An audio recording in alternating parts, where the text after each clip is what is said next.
Mananga zipo mibata kiraro izay rehetra miampita eto amin'ity lalana manaraka ny tsara rano sy ambalavola sy fiofio ity nandeha hianatra na hiasa io eny hatramin'ny andeha bazary tahaka izany ohatra ireto vehivavy ireto.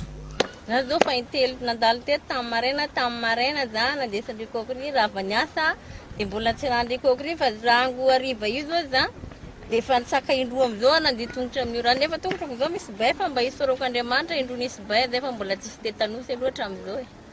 Mandeha bazary maraindraigny miverina foantoandro dia tsy haiko mianatra zany fa hoany miverina koa mandeha kozy maraina mipodiko avy ake mipodiko hariva zay tany tsy haiko mianatra raha misy rano be tsy mianatra tsy haiko tafijanona zay tsy afaka lialala. Tsy maintsy mitsaka rano maloto raha ivoaka ny trano, tsy misy fialana fa andalovana trano ity rano ity raha avy any tsara rano akaty ambalavola sy fiofio. Isan'ny taona dia tahaka izao hatrany no iainana ka lasa fahazaran-dratsy ho an'ny mponina eto amin'ny manodidina. Isan'ny taona ka raha io koa fa latsaka malely fa avatra fa karaha ikany. Dia tsy loatra fiarovana loatra koa fa zay fa mandalo koa. Mijaly hatramin'ny seha-pitaterana toy ny posy fa tsy maintsy bataina ireo entana hatsaka ity rano ity. Hoana mitovy foana fre mba ambonimbony kely le karaha mategna mitsaka le rano maloto be ity. Mba atao kelikely mba 15 000 madamo mba 20 000 mba fa raha ty gidagidaka kitsaky ny fotaka be ity. Fotaka raha maloto ireo no mameno ny lalana ifamezivezen'ny olona.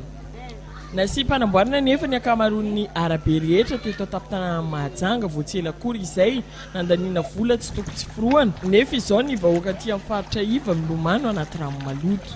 Fandrian'izy ireo ny soloany ny tetezana hazo kely ity ho tetezana mampitoy ny eto amin'ity toerana ity. Ny tanay zany dia mba atao pont aveto jusqu'any mihitsy le pont zany mba tsy ampanahirana le vahoaka fa isan'ny taona dia mijaly ohatran'izao foana. La pont aveto jusqu'à farany egny sa karakory tsy mety aveto jusqu'à farany. Mitondra fiaisana sahady araka izany ireto fokon'olona ireto vokatry ny filatsahan'ny orana ny fanesy andro maromaro izay nefa voanomboka ny vanim-potoana ny fahavaratra.